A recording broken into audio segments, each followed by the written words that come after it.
In this video, we're going to talk about how we can change what we say, what we do, and how we behave so it affects people in a much more positive way. My name is Piers and I'm an NLP and hypnosis trainer. I train other people, therapists, coaches, and change workers, medical staff, on how to present positive attitudes towards other people to enhance their communication.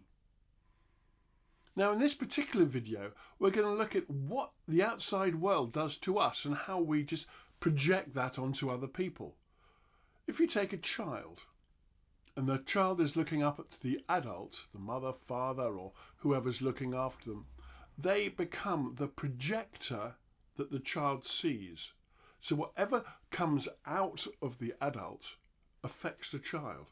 So if you have a child, and the child has been doodling for hours and has come up with a lovely picture, the first thing they want to do is show that picture to the person who's in charge, whether it's mum, dad, or nanny, or grandparent, or whoever's looking after them, whether it's a teacher or whoever. And they go, Mummy, look, I've done this picture, and they have a lovely picture. Look at my butterfly. And the child then is expecting glory to come down from their superior, so to speak, the person who's looking after them. And the person goes, go away, I'm busy. But Mummy, look at my picture of my butterfly. But can't you see that I'm really busy at the moment? I've got so much on. And that child, after a bit, starts doubting themselves because of what's being projected back at them. So they're projecting a positive, excited, and suddenly this horrible feeling comes from the other person that they're not worth it, they're perhaps not lovable. Why doesn't Mummy or Daddy like me? Why am I not important? And that then affects the child's character. And by affecting that child's character, all it does, it just puts a marker in their unconscious mind. Then another day, they're doing something and accidentally they spill their milk. Mother, father, or whoever's looking after it, oh, you stupid child! How dare you do that? Well, a 5-year-old, I hate to say it, does spill their milk sometimes. But they take that on board and they say, oh, okay, I'm stupid. So this little child now has another lesson. And then the next day, they're perhaps really excited about something and it's too exciting to go to sleep at night. Or they start playing up because they're in a good mood.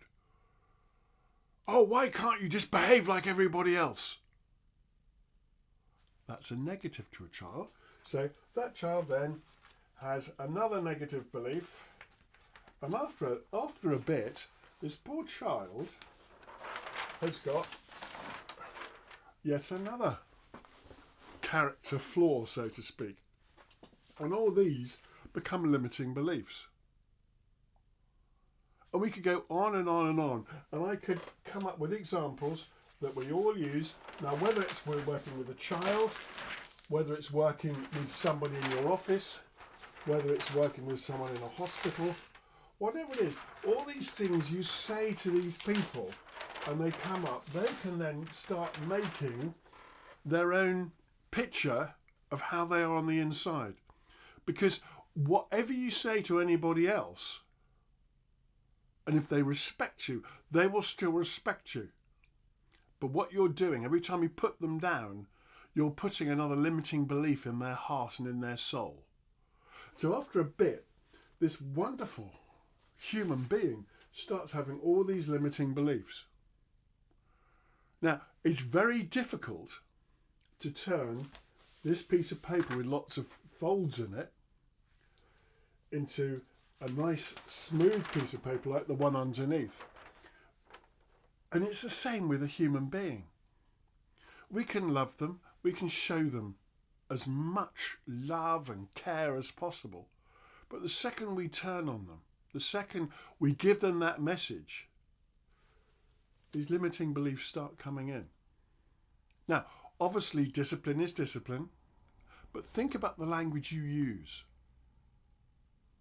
Think about the way you say things. And I've worked in many organisations, and in those organisations you have people at the top, people who've been brought in from elsewhere, and they come in and they have their sometimes dictatorial way of dealing with people. And they just continually put people down. Now, some people will rise to the challenge.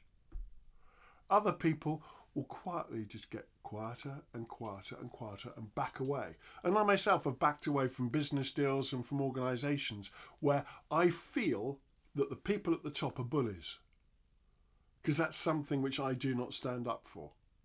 So whether it's in the playground or whether it's in business, what you say to other people really, really hurts them or really, really helps them.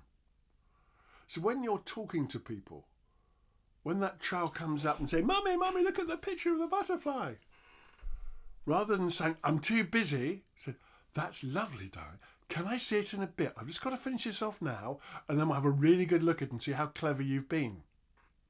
So do you see there the two different approaches? One, go away, I'm too busy. In other words, saying, you're not as important as the stuff I'm dealing with here. On the other hand, I'm really looking forward to seeing it, but can you show me a bit? I've just got to finish off what I'm doing now, and then we'll have a look at it. And the two there are the difference between having these limiting beliefs. And once these limiting beliefs are in there, they're damn difficult to get rid of. Now, luckily, the training that I do and the training that I've learned from other people, some of them I've developed myself, enables me to get rid of people's limiting beliefs, to empower them, almost to go along with an eraser and take away all those horrible beliefs. Or rather, having an iron. If I was to iron this, I've never tried ironing a piece of paper, but if I was to iron this piece of paper, I could probably take the creases out. So what I do is I teach other people how to remove limiting beliefs. When clients ring me up and say, Piers, I've got this problem, normally it's some form of limiting belief, and we just get rid of the limiting belief and leave them empowered. And of course, once you've got that clean sheet of paper, you can then start inputting confidence, courage, commitment, all that sort of stuff to help them become the people they want to be. So whether you're a golfer and you can't quite get that last putt or whatever it is, whether you're a sports person, and I had a sports person quite recently, a big footballer, and that footballer played for one of the big clubs earning big bucks, and they had this mental block that sometimes when the conditions weren't quite right, they were unable to just power that ball into the goal. And we looked at the limiting beliefs, we changed the limiting beliefs, and in the next match they scored goals. And since that time, that person hasn't had a problem with goals. In fact, he says, if there's a goal mouth there, I'm just really tempted just to get the ball in. I really want to get the ball in. So the limiting belief is, I'm not good enough, is not there. So think about, what is your limiting belief? What is holding you back? Whether you're a long distance runner, whether you're not as good as somebody else. I've got news for you. You probably are, and you're probably better. So we just get your mindset in the right place.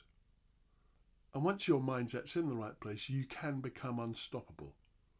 So whether your limiting belief is holding you back or pulling you in the wrong direction, or whether you've got too much belief and you're just trying to be more creative, but you've got this block of how creative or what direction to move in.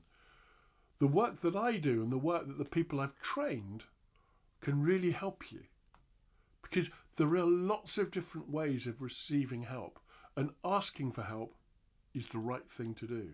If your car starts playing up, you take it to a garage. If your washing machine starts making a funny noise, you probably get an engineer in. If your roof starts leaking, you get a roofer in. But if you're not working as well as you possibly could, if you have these horrible feelings that are making you anxious, sad, depressed, you just sit with them. There are lots of ways to help people, whether it's Zoom, whether it's Skype, whether it's one-to-one face-to-face. There are people all over the world trained like me, and some of them trained by me, who can help you. And I'd be more than happy to help you or train you to help other people. I've got training courses coming up. I've got online courses coming up. So just drop me a message and I'll be really pleased to help you. And if you haven't done so already, you might like to subscribe to my channel.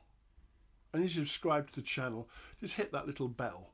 And every Friday a new video will go up and you can learn something new. And some of it will change your life. Some of it will totally transform others.